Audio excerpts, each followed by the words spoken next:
నమస్కారం మిత్రులారా! మన కేఎస్‌పి టీచింగ్స్ ఛానల్‌కి స్వాగతం. ఈరోజు మనం మన వృత్తి అంటే library and information science profession గురించి కొంచెం లోతుగా తెలుసుకుందాం. ఆధునిక లైబ్రరీషిప్ యొక్క పాత్ర ఏమిటి? లైబ్రరీకి ఏ ఏ నైపుణ్యాలు కావాలి? కాలంతో పాటు ఈ ప్రొఫెషన్ ఎలా పరిణామం చెందిందో వివరంగా తెలుసుకుందాం. సరే, library and information science profession కేవలం ఒక గ్రంథాలయ శాస్త్రమే కాదు, లైబ్రరీ సైన్స్ మాత్రమే కాదు, ఇన్ఫర్మేషన్ మేనేజ్మెంట్ కూడా ఇందులో భాగమే. ఇది ఒక ప్రత్యేకమైనటువంటి జ్ఞానం. అలాగే ఎప్పటికప్పుడు అభివృద్ధి చెందుతున్న నైపుణ్యాలపై ఆధారపడిన వృత్తి. విద్య, పరిశోధన అలాగే దేశాభివృద్ధిలో ఇది చాలా కీలక పాత్ర పోషిస్తుంది. అందుకే దీన్ని ఈ రోజుల్లో మనం లైబ్రరీ అండ్ ఇన్ఫర్మేషన్ ప్రొఫెషన్ అని పిలుస్తున్నాం. ఇక దీని డెఫినేషన్ అండ్ పర్పస్ చూస్తే మనది ఒక సేవా ఆధారిత వృత్తి. అంటే సర్వీస్ ఓరియంటెడ్ ప్రొఫెషన్ అన్నమాట.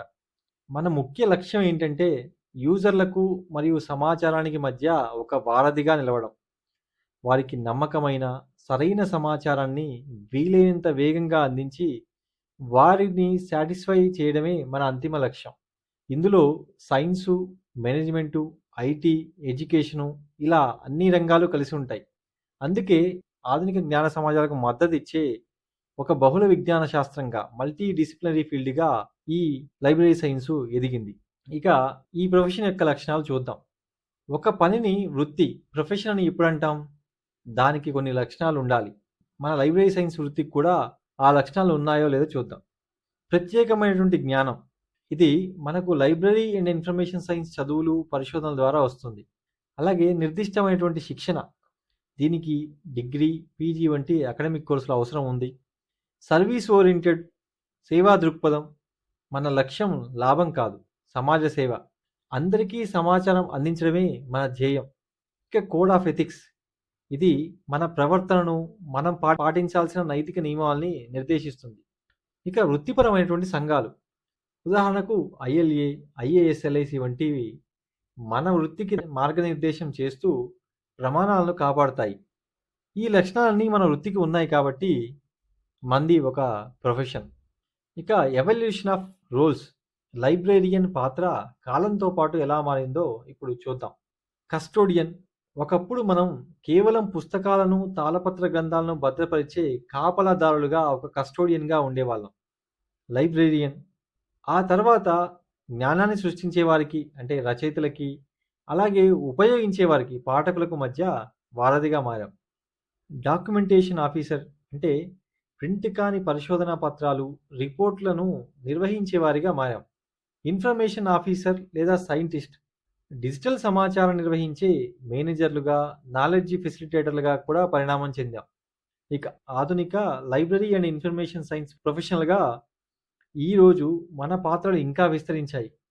మనం వెబ్ మాస్టర్లుగా, నెట్వర్క్ అడ్మినిస్ట్రేటర్లుగా, ఇన్ఫర్మేషన్ లిటరసీ ట్రైనర్లుగా, డిజిటల్ క్యూరేటర్లుగా కూడా పనిచేస్తున్నాం. ఆధునిక library and information science professional. మన వృత్తిలో ఎన్నో రకాల పాత్రలు ఉన్నాయి. వాటిలో కొన్ని ముఖ్యమైన వాటిని ఇప్పుడు చూద్దాం. లైబ్రరీ మేనేజర్ లేదా లైబ్రరీ నిర్వాహకుడు. వీరు లైబ్రరీకి నాయకత్వం వహించి ప్రణాళికలు రూపొందిస్తారు. Reference librarian.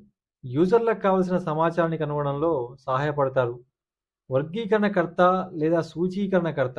వీరు జ్ఞానాన్ని ఒక పద్ధతిలో అమర్చి సులభంగా దొరికేలా చేస్తారు. లైబ్రరీకి వీరే వెన్నెముక. అంటే కేటలాగర్ని వర్గీకరణకర్త లేదా సూచీకరణకర్త అంటారు. ఇక బిబ్లియోమెట్రిషియన్. వీళ్ళు పరిశోధనల ప్రభావాన్ని కొలుస్తారు. ఉదాహరణకు ఒక ఆర్టికల్ను ఎంతమంది చదివారు, ఎంతమంది విజిట్ చేశారు, వెబ్సైట్ అయితే ఎంతమంది ఈ ఆర్టికల్ని చదివారు అనేది విశ్లేషిస్తుంటారు. ఇక లైబ్రరీ సైన్స్ టీచర్ లేదా రీసెర్చర్. మనలాంటి వాళ్ళు అంటే భవిష్యత్ తరాల నిపుణులను తయారు చేసేవాళ్ళు. అలాగే పిహెచ్డి స్కాలర్స్, ఒక పరిశోధనపై, లైబ్రరీ సైన్స్లో ఒక విషయంపై పరిశోధన చేసేవారు. వీరన్నీ కూడా ఎన్నో రకాల పాత్రలు పోషిస్తున్నారు లైబ్రరీ సైన్స్లో. సరే, ఒక మంచి లైబ్రరీ సైన్స్ ప్రొఫెషనల్గా రాణించాలంటే మనకు ఏ నైపుణ్యాలు ఉండాలి తెలుసుకుందాం. మొదట నాలెడ్జ్ ఆర్గనైజేషన్ అంటే జ్ఞానాన్ని నిర్వహించడం తెలియాలి. అంటే కేటలాగింగ్, క్లాసిఫికేషన్, ఇండెక్సింగ్ వంటి వాటిపై మంచి పట్టు ఉండాలి. ఇక అనలిటికల్ థింకింగ్. ఇదేంటంటే ఏ సమాచారం నమ్మదగింది, యూజర్ యొక్క అవసరాలు ఏంటి అనేది మనం అనలైజ్ చేయగలగాలి. ఇక సమాచారాన్ని ఎప్పటికప్పుడు పునః రూపకల్పన చేయడం. అంటే సంక్లిష్టమైన సమాచారాన్ని సాధారణ యూజర్లకు కూడా అర్థమయ్యేలా మార్చి చెప్పగలగాలి. మంచి కమ్యూనికేషన్ స్కిల్స్ కూడా ఈ వృత్తికి చాలా అవసరం. ఇక ఈ రోజుల్లో టెక్నికల్ స్కిల్స్ లేకుండా మనం ముందుకు వెళ్ళే పరిస్థితే లేదు. మనకు తప్పనిసరిగా కొన్ని టెక్నికల్ స్కిల్స్ ఉండాలి. అందులో ముఖ్యంగా చెప్పుకోదగ్గవి ఆపరేటింగ్ సిస్టమ్స్ అంటే Windows, Linux, Mac operating system, Android ఇవన్నీ కూడా ఆధునిక కాలంలో ఉపయోగపడుతున్నటువంటి ఆపరేటింగ్ సిస్టమ్స్. అలాగే database management, web design, digital archiving, library software, Koha, DSpace, Greenstone, SOUL వంటి లైబ్రరీ సాఫ్ట్వేర్లు, ఓపెన్ సోర్స్ సాఫ్ట్వేర్‌పై అవగాహన, ఏఐ ఇంటిగ్రేషను. ఇప్పుడైతే ఈ ఏఐ ఇంటిగ్రేషను చాలా ముఖ్యమైపోయింది. చాట్ జీపీటీ లాంటి టూల్స్‌ను యూజర్ల ప్రశ్నలకు సమాధానం ఇవ్వడానికి వాడటం, జనరేటివ్ ఏఐతో మెటా డేటాను సృష్టించడం, ఇంటర్నెట్ ఆఫ్ థింగ్స్‌తో స్మార్ట్ లైబ్రరీలను ఆటోమేట్ చేయడం, ఇవన్నీ కూడా మనం నేర్చుకోవాల్సినటువంటి టెక్నికల్ లేదా ఐసీటీ స్కిల్స్. ఇక కేవలం టెక్నికల్ నాలెడ్జ్ ఉంటే సరిపోదు. మనకు మేనేజ్మెంట్, లీడర్‌షిప్, కమ్యూనికేషన్ స్కిల్స్ కూడా చాలా అవసరం. అందుకని ప్రణాళిక, సంస్థాగత నైపుణ్యాలు ఉండాలి. మారుతున్న టెక్నాలజీకి అనుగుణంగా మనం మారగలగాలి. మన లైబ్రరీ సేవలను ప్రజల్లోకి తీసుకెళ్ళడానికి మార్కెటింగ్ చేయగలగాలి. యూజర్‌తో మర్యాదగా, సానుభూతితో మాట్లాడడం, వారి సమస్యలను అర్థం చేసుకోవడం చాలా ముఖ్యం. అందుకోసం మనకి కమ్యూనికేషన్ స్కిల్స్ ఉండాలి. ఇతర సంస్థలతో, విభాగాలతో కలిసి పనిచేసే సహకార దృక్పథం అంటే కోఆర్డినేషన్ యాటిట్యూడ్ ఉండాలి. ఇక సమాచార అక్షరాస్యత, ఇన్ఫర్మేషన్ లిటరసీ అనేది మన వృత్తికి గుండె లాంటిది. జీవితాంతం నేర్చుకోవడానికి ఇది పునాది. ఇందులో యూజర్లకు మనం ఏం నేర్పిస్తామంటే సమాచార అవసరాన్ని గుర్తించడం, ఇన్ఫర్మేషన్ సమర్థవంతంగా వెతకడం, దొరికిన ఇన్ఫర్మేషన్‌ని విమర్శనాత్మకంగా మూల్యాంకనం చేయడం, అంటే ఎవాల్యుయేట్ చేయడం, అది నిజమా? కాదా? అని చూడడం. ఇక సమాచారం నైతికంగా, చట్టబద్ధంగా ఉపయోగించడం. అందుకని ఇప్పుడు లైబ్రరీ సైన్స్ సిలబస్‌లో AI literacy, digital ethics modules కూడా మన సిలబస్‌లో చేర్చారు. ఇక భవిష్యత్తులో మన వృత్తి ఎలా ఉండబోతుందో ఒకసారి చూద్దాం. ఈ కొత్త ట్రెండ్స్ మనకి ఎన్నో అవకాశాలను తెచ్చిపెట్టే అవకాశం ఉంది. ముఖ్యంగా ఏఐ ఆధారిత లైబ్రరీ వ్యవస్థలు మరియు చాట్‌బాట్ల సహాయం, ఓపెన్ యాక్సెస్, ఇన్‌స్టిట్యూట్‌ల రిపాజిటరీలు ప్రపంచవ్యాప్తంగా ప్రాముఖ్యత సంతరించుకుంటున్నాయి. రీసెర్చ్ డేటా మేనేజ్మెంట్ ఆర్‌డీఎం ఇది మన ప్రధాన విధుల్లో ఒకటిగా మారుతుంది. డిజిటల్ ప్రిజర్వేషన్, క్లౌడ్ ఆధారిత ఆర్కైవ్స్, ఐఓటీ, ఏఆర్, వీఆర్‌తో కూడినటువంటి హైబ్రిడ్ అంటే ఆడియో రికార్డింగ్స్, వీడియో రికార్డింగ్స్‌తో కూడినటువంటి హైబ్రిడ్ మరియు స్మార్ట్ లైబ్రరీలు, డిజిటల్ వెల్ బీయింగ్, సైబర్ సెక్యూరిటీపై అవగాహన కల్పించడం ఇవన్నీ కూడా మన వృత్తిలో ఉన్నటువంటి ఎమర్జింగ్ ట్రెండ్స్. ఈ రంగంలో మనం ఎప్పుడూ అప్డేట్‌గా ఉండాలి. అలా ఉండాలంటే ఏం చేయాలి?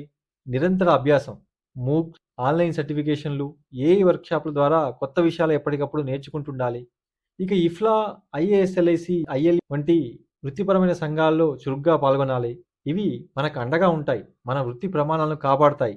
కాన్ఫరెన్సులు, నెట్వర్క్‌ల ద్వారా ఇతరులతో మన జ్ఞానాన్ని పంచుకోవాలి. ఇక ముగింపుగా లైబ్రరీ అండ్ ఇన్ఫర్మేషన్ సైన్స్ అనేది సమాచార ప్రజాస్వామ్యానికి అవసరమైనటువంటి ఒక డైనమిక్ బహుళ విజ్ఞాన శాస్త్ర వృత్తి. Multi disciplinary profession. ఇక ఆధునిక ఎల్ఐసి ప్రొఫెషనల్ ఒకేసారి టెక్నాలజిస్టు, విద్యావేత్త, information manager, AI, digital preservation వంటి వాటితో మన లైబ్రరీషిప్ ప్రపంచవ్యాప్తంగా నాలెడ్జ్ సొసైటీలను తీర్చిదిద్దుతూనే ఉంది. కాబట్టి మన భవిష్యత్తు చాలా ఉజ్వలంగా ఉంటుందనే భావిద్దాం. సో, ఈరోజు మన లైబ్రరీ ప్రొఫెషన్‌కి సంబంధించినటువంటి క్లాసు మీకు అర్థమైందని భావిస్తున్నాను. మీకు కనుక మా వీడియో నచ్చినట్లయితే దయచేసి లైక్ చేయండి. మీ స్నేహితులతో షేర్ చేయండి. మరిన్ని మంచి వీడియోల కోసం మా కేఎస్‌బి టీచింగ్స్ ఛానల్‌ని సబ్స్క్రైబ్ చేసుకోండి. ధన్యవాదాలు. నమస్కారం.